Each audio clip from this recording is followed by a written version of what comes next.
Good morning. Today I am making my kids lunch and breakfast. Usually I will wake up around 6:45, get ready to cook them breakfast around 7 o'clock.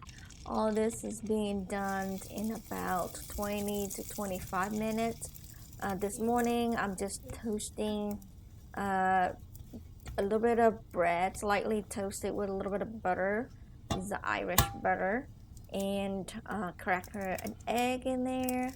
She likes it, I think over easy, but when it's when it's very soft, the bread, the yolk just kind of run off. So I sometimes just break the yolk a little bit to kind of let it cook a little bit soft, and add in a little bit of ham today also.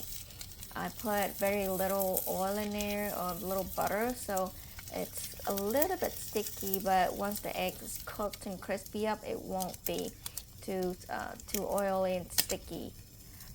Adding a piece of cheddar cheese, sandwich cheese in the middle, just breaking one piece into 3 little pieces, and continue to toast it a little bit more. Get a little bit of nice crunchy toast on the outside.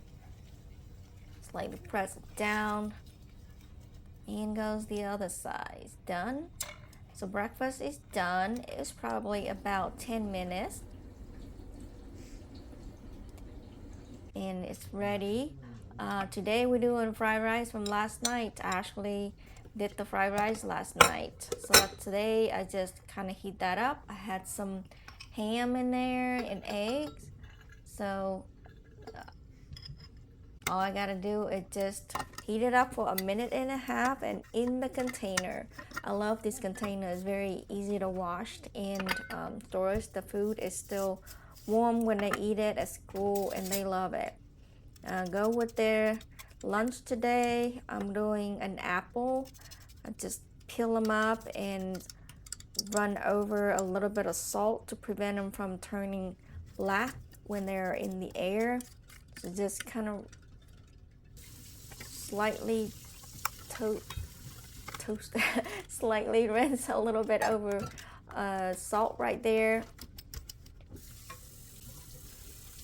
and there she goes. The apples are ready, and a little bit of seaweed snack. She likes the teriyaki, and a little bit of buttercup in a spoon, of course. Breakfast is ready, and so is lunch. Have a good day.